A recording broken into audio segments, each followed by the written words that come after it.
Karena kami juga menganggap bahwa Nabi Muhammad SAW dan sahabat-sahabatnya ketika mereka berurusan dengan orang-orang Yahudi dan orang-orang Nasrani, yang diomongin kan juga sekitar itu, ya kan?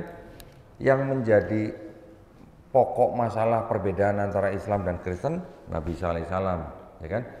Yang menjadi pokok permasalahan Islam dengan Yahudi, apa? Ya istilahnya hanya mungkin kenabian daripada Nabi Muhammad SAW.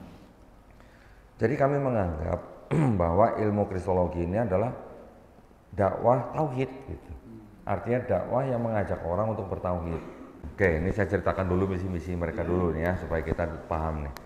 Alhamdulillah Sentul International Convention Center yang begitu besarnya, alhamdulillah izin untuk dijadikan gereja tidak diberikan oleh pemerintah daerah Bogor.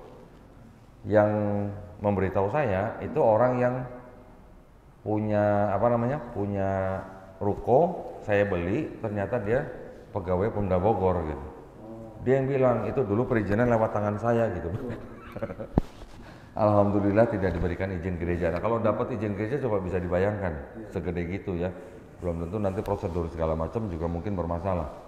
Tapi intinya kita adalah kita bukan berarti kita ingin bermusuhan, bukan. Bukan berarti kita di sini saya bicara untuk membenci mereka, bukan. Tetapi jangan melanggar aturan pemerintah yang sudah ada gitu aja ya. Kalau aturan sudah ada ya tolong diikutin gitu. Jangan banyak prosedur dilanggar. Mereka dulu yang saya baca ketika keputusan bersama dua menteri itu dikeluarkan, itu mereka protes keras. Mereka nggak terima gitu dengan keputusan bersama itu. Iya, dengan alasan apa? Kebebasan beragama. Mereka alasannya itu. Jadi mereka pengennya ya bebas untuk mengajak setiap orang di luar Kristen untuk masuk agama mereka. Dan mungkin kita pernah melihat video-video ada orang pendeta atau yang bule ceramah di tempat parkir, di pusat perbelanjaan. Pernah lihat? Ada video begitu kan? Nah, jadi memang ya kita sebagai umat Islam ya memang harus waspada. Jangan mudah terpengaruh oleh bujuk rayu mereka, apalagi mudah menerima bantuan mereka. Kalau kita nggak cukup ilmu gitu ya, nanti kita mudah dimurtadkan. Kami ya, saya pribadi, alhamdulillah ketika saya masuk Islam 2018 saya mulai berdakwah. Berdakwahnya dengan cara apa? Menerjemahkan video-video debat yang ada di Inggris.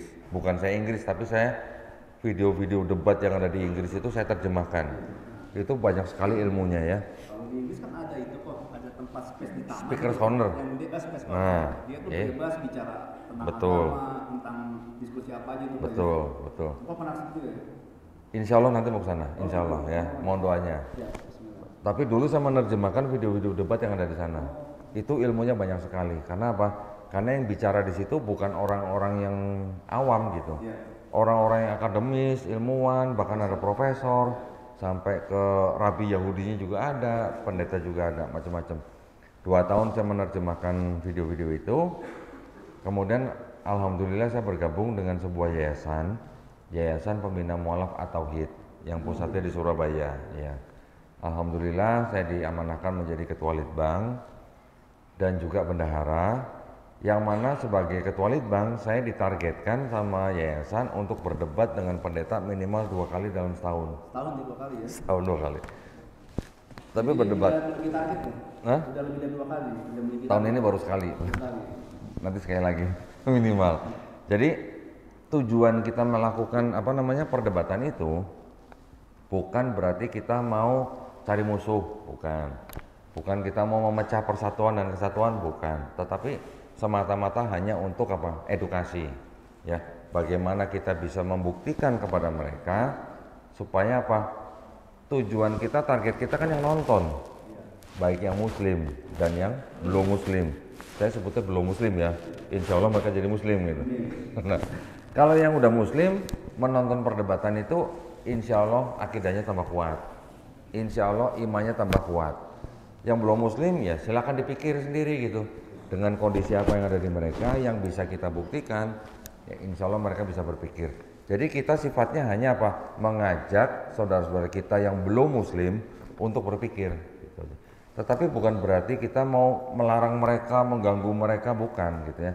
Selama mereka tidak memerangi kita, kita juga tidak boleh memerangi mereka. Tapi kalau mereka mencoba merayu, mengajak-ngajak orang Islam, kemudian untuk dimurtadkan masuk agama mereka, berarti kan kita juga harus berbuat sesuatu. Apa yang harus kita perbuat gitu kan? Itulah yang kami tempuh, yaitu kita menempuh jalur perang pemikiran dengan ilmu apa? Ilmu kristologi. Itu ilmu kristologi itu adalah ilmu yang mempelajari tentang posisi Nabi Isa alaihissalam di dalam kekristenan. Kenapa kami belajar ilmu itu? Karena kami juga menganggap bahwa Nabi Muhammad SAW dan sahabat-sahabatnya ketika mereka berurusan dengan orang-orang Yahudi dan orang-orang Nasrani, yang diomongin kan juga sekitar itu, ya kan? Yang menjadi pokok masalah perbedaan antara Islam dan Kristen, Nabi Isa alaihissalam, ya kan? Yang menjadi pokok permasalahan Islam dengan Yahudi, apa?